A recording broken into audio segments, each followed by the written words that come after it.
Hello बच्चों, आज मैं बात कर रहा हूँ नीट 2025 में पूछा हुआ क्वेश्चन, करंट इलेक्ट्रिसिटी से आया हुआ क्वेश्चन है। क्वेश्चन को आप लेंदी कर सकते हैं अगर इसके कंसेप्ट आप नहीं जानते हैं तब। अगर कंसेप्ट को जानते हैं तो काफ़ी आसान है, 1 मिनट में क्वेश्चन सॉल्व करने वाला है ये। 1 मिनट से पहले ही सॉल्व हो जाएगा अगर आप कंसेप्ट को जानते हैं तब।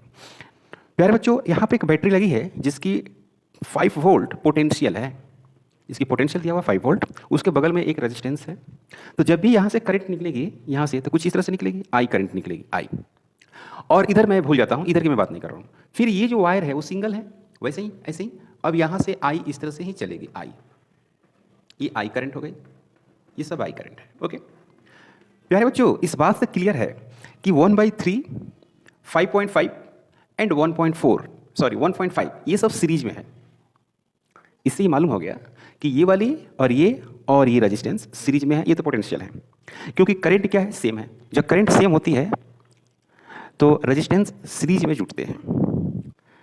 अब यहाँ की बात करता हूँ। यहाँ पे जब भी आपको जेईई मेन और नीट में अगर क्वेश्चन हो और इस तरह के हो तो आपको ये समझना होगा कि ये व्हीट स्टोन ब्रिज पे बैलेंस क्वेश्चन है, ऑन बैलेंस नहीं। क्योंकि ऑन बैलेंस्ड वाले टाइम लेते हैं और आपके पास टाइम ज़्यादा है नहीं। नीट के क्वेश्चन के लिए ज़्यादा टाइम तो दिया नहीं है, तो इसीलिए आप ये कह सकते हैं कि इसमें व्हीट स्टोन ब्रिज का कंसेप्ट है। देखो, ये जो है ब्रिज है, ए और डी। तो ऐसा माना जाता है ये कि अगर मैं इसको मान लूँ R1, इसको मान लेता हूँ R1, और इस वाली रजिस्टेंस को, ये वाली को मान लूँ R2, फिर ये मान लो R3 और ये हो गया R4।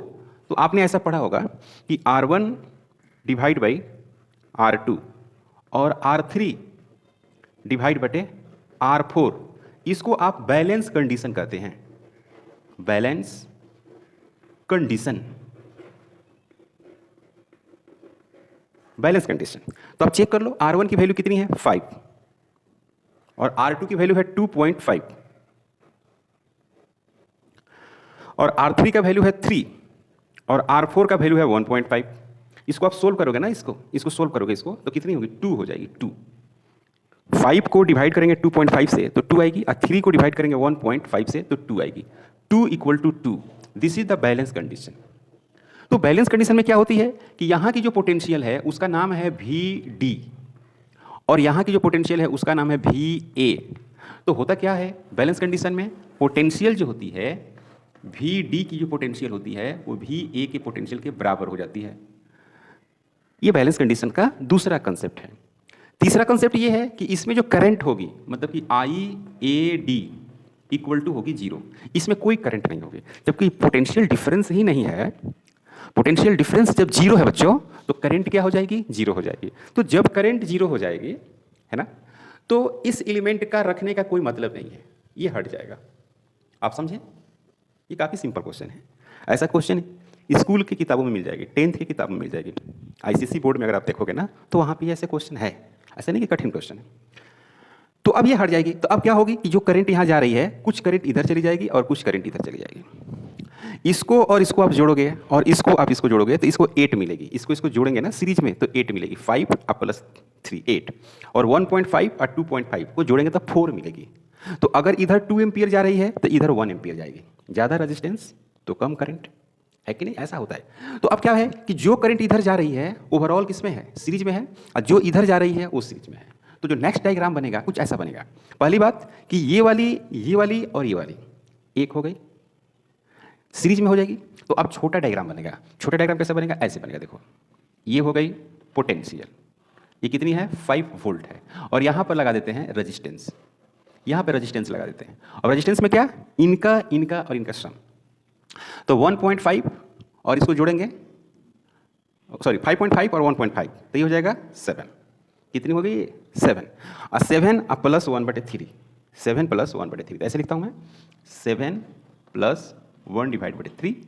अब यहाँ पर देखो, यहाँ पर एक ये रेजिस्टेंस हो जाएगी और एक ये रेजिस्टेंस हो जाएगी। तो आप ऐसे लिखोगे, आप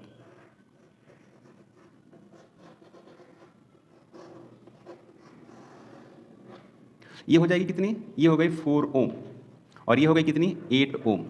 अब ये दोनों पैरेलल में है, तो इसका पैरेलल बनाएंगे तो कुछ इस तरह से फार्मूला पढ़े हो स्कूल में ही, RP = R1 R2 डिवाइड बटे R1 + R2। ऐसे पढ़े होंगे आरपी के लिए रिजल्ट। तो R1 को 4 मानते हैं, इसको 8 मानते हैं, और इसको क्या होगा 4 + 8, तो ये हो जाएगा 4 × 8 डिवाइड बटे 12, तो ये हो जाएगा आपको 3। अब देख रहे हो क्या हो गया, 3 हो गया। तो ये कितना आ गया, 8/3 आ गया, 8/3। नया एक और डायग्राम बनेगा, क्या बनेगा, इस तरह से डायग्राम बन जाएगा। ये हो गया 5 वोल्ट,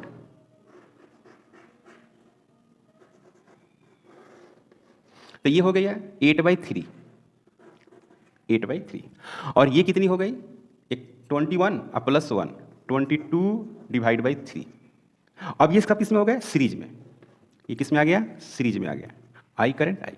तो ये सीरीज में आ जाएगा, तो सीरीज में ये RS = कितनी हो जाएगी, तो 8/3 + 22/3, तो ये मिल जाएगा कितना, 30/3।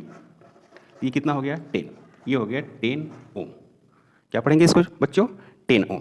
अब क्या होती है, I = क्या होती है, V/RS। V कितनी है, V है 5 और ये है 10, तो ये हो गई 0.5 एम्पियर। ये हो गई आंसर। तो आप देखोगे ऑप्शन में, तो आपको सेकेंड ऑप्शन आपको मिलेगा 0.5 एम्पियर। ये क्वेश्चन बच्चों नीट PYQ है, नीट 2025 पे पूछा है जनरली। और ये देखा गया है कि नीट जो 2025 पे जो क्वेश्चन है वो लेंदी है ना, टाइम टेकन है, और 3 क्वेश्चन काफ़ी डिफिकल्ट है इसके। जो 3 क्वेश्चन है, एक तो फ्लूइड मैकेनिक्स का जो क्वेश्चन है सरफेस टेंशन का, वो तो बहुत डिफिकल्ट है, वो दूर दूर तक नीट के लायक नहीं है, JEE मेन के लायक भी नहीं है, वो प्रॉपर एडवांस का क्वेश्चन है। लेकिन बहुत सारे क्वेश्चन है जो सिंपल भी है, लेकिन टाइम टेकन सभी क्वेश्चन है, कुछ क्वेश्चन को छोड़कर। तो ये आपको शॉर्ट सोल्यूशन था, यहाँ से इविटेशन ब्रिज बैलेंस था। चैनल पर अगर आप नए हैं तो प्लीज़ सब्सक्राइब करें, शेयर करें। Thank you.